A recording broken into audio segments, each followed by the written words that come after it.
Assalamualaikum warahmatullahi wabarakatuh. Okey, lah ni Abayu duduk dekat site mungkin Pandang Embong dah. Ni salah satu rumah kelaju Abayu lah. Dekat Pandang Embong dah. Ya dekat-dekat lah dengan pasir pakai pasir kalau tu. Ke pasir mah ni bijak kok, you buat metal di luar. Tadi saya awak kalau nak buat rumah boleh kok buat metal di luar lagi ni. Tadi kalau kata kata MB mari ah. Kira yang mari sudah lepas ni ya guys. Bijak. Ni dah kira rumah kelaju Abayu, nama dia Abayu juga. Sama dengan nama Abayu juga. Jadi keluar saya rumah ni adik kakak 47 dia buka dah. 47 buka. Lepas tu panjang dia lah waktu pula 44 dah. Kita pergi lepas ni dulu. Belah kiri ni alik depan dia lah. Sangat lawa lah kan. Kira A muka A ni ada dua so. Lepas tu so. Ni 47 lepas ni. Lepas sana 47. Sini alah belah side kiri pula ke depan hingga ke belakang 44 dah.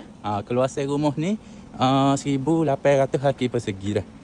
1800 kaki persegi, mempunyai 4 bilik tidur, 4 bilik air. Sangat selesa lah. Habis jom mari sini pun sebab nak mari dengan aku, sebab dia ada buat perubahan sedikit pada plan ni. Ikut ke ni side view alik belakang lah rumah dia. Aku best sikit lah dah. Aku best sikit apa.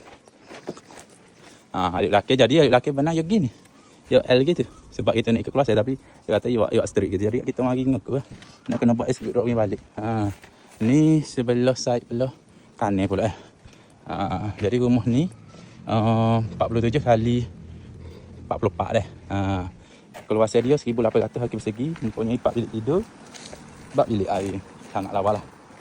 Kalau kita tengok pada angle sini apa semua sangat lawa. Mungkin sini tempat dia lepak-lepak lah. Memang dia nak brand besar sikit lah. Jumpa ada lagi. Mungkin nak buat kemudian aku. Kalau ada bajet awak lepas ni lah. Kira yang memang nak buat 1800 tu memang solid untuk keluar rumah saja dah. Tadi beres set kita. Gapa-gapa nanti Abayu akan update pula dah. Okey. Assalamualaikum.